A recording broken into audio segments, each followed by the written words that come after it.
Good afternoon, and thanks for tuning in to First at 4. I'm Don Jorgensen. And I'm Perry Groten. This afternoon, Governor Kristi Noem took her fight to protect your right to bear arms to the national stage. During today's speech at the National NRA Convention, she signed an executive order which will take effect immediately. My executive order, effective immediately, blocks state agencies from contracting with large banks that discriminate against firearm-related industries. Noem says the executive order includes big banks and credit card companies. The order is similar to laws in a couple of other states, including Texas. A federal jury has found an airman who worked at Ellsworth Air Force Base guilty of attempted enticement of a minor.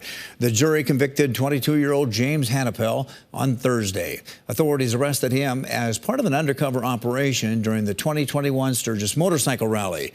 According to court documents, Hannapel believed that he was communicating with a 14-year-old girl. It turned out to be an undercover officer. A man who's been behind bars for 33 years at the South Dakota State Penitentiary went in front of the full Board of Pardons and Paroles today. Levi Flute was sentenced to 120 years after beating and raping a Sioux Falls woman with another man while they held her daughter at knife point. He was 19 at the time and is now 53.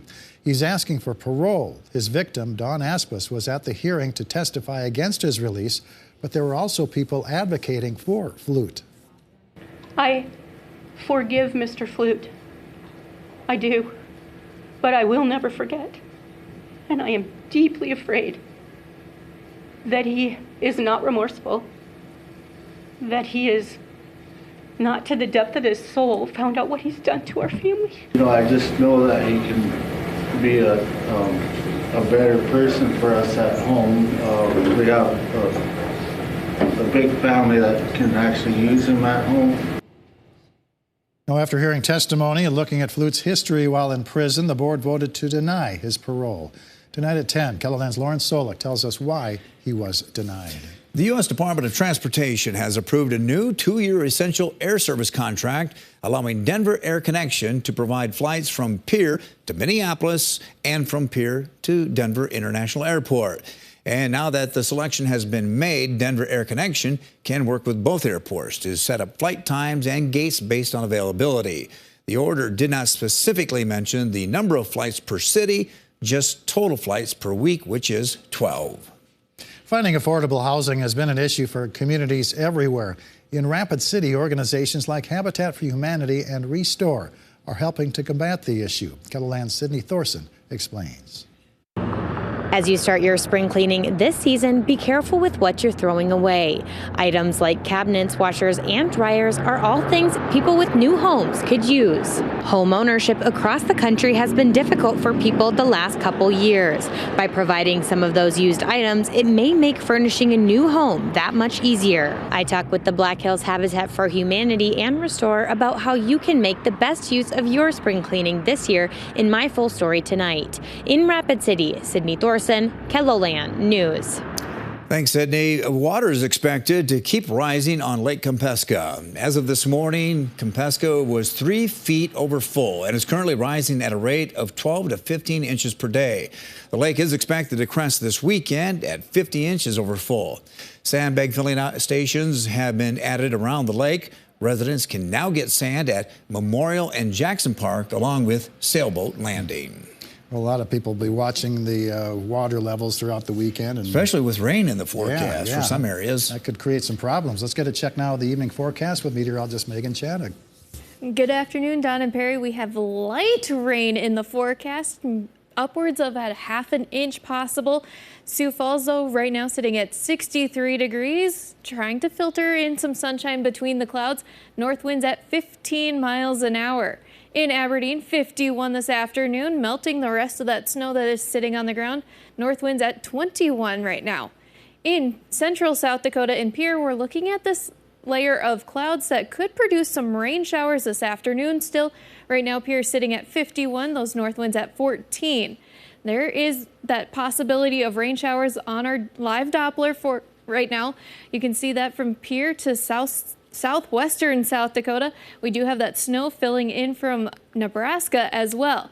We are keeping an eye on these thunderstorms in Iowa right now from Sioux Center up to Rock Rapids that are producing lightning. There is a marginal risk that this area could see severe weather tonight that could produce hail.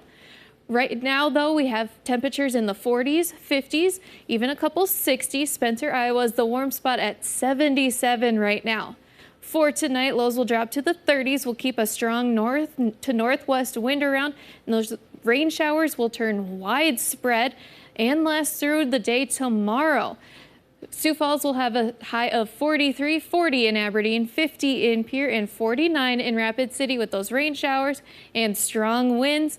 And then Sunday morning, Watertown, Brookings, Sioux Falls could see morning snow showers, but turning mostly sunny by the afternoon, and highs will reach into the 50s. I'll have a full look at your 7-day forecast to have temperatures returning to normal in just a little bit. All right, thanks a lot, Megan. Our Watertown here in South Dakota isn't the only Watertown that's flooding in the Midwest. Officials in Watertown, Minnesota are watching for flooding in their area. Our CBS affiliate in Minnesota, Ellen Henry, shows us the situation across the border.